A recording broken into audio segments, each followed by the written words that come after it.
আসসালামু আলাইকুম দর্শক।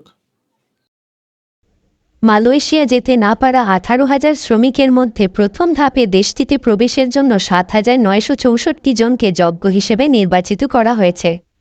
গতকাল 27 জানুয়ারি পররাষ্ট্র মন্ত্রণালয়ের সাপ্তাহিক ব্রিফিংয়ে এ তথ্য জানান মন্ত্রণালয়ের মুখপাত্র মোহাম্মদ রফিকুল আলম।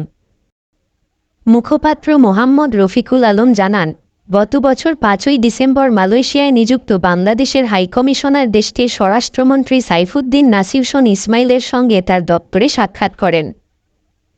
সেখানে 2024 সালের 31 মের মধ্যে মালয়েশিয়ায় যেতে না পারা প্রায় 18,000 বাংলাদেশি শ্রমিকের বিষয়টি নিয়ে আলোচনা করা হয়। মালয়েশিয়ার স্বরাষ্ট্রমন্ত্রী পর্যায়ক্রমে তাদের নেওয়ার জন্য দেশটির ইমিগ্রেশন এবং বাংলাদেশ হাইকমিশনের প্রতিনিধিদের সমন্বয়ে একটি জয়েন্ট টেকনিক্যাল গ্রুপ গঠনের প্রস্তাব করেন। জয়েন্ট টেকনিক্যাল গ্রুপ গঠনের পর গত বছরের 31 ডিসেম্বর ও চলতি বছরের 14 জানুয়ারি দুটি বৈঠক অনুষ্ঠিত হয়।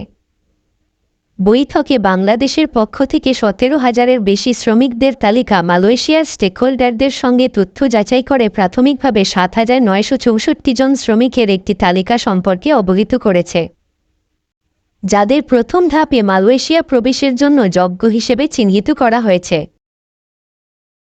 কী প্রক্রিয়ায় শ্রমিকরা মালয়েশিয়া যাবেন জানতে চাইলে রফিকুল আলম বলেন, এটা জয়েন্ট টেকনিক্যাল কমিটি নির্ধারণ করবে। তারা আলোচনা করে সিদ্ধান্ত নেবে। সিদ্ধান্ত হওয়ার পর আপনারা তা জানতে পারবেন। সাথে থাকার জন্য ধন্যবাদ দর্শক। আসসালামু আলাইকুম।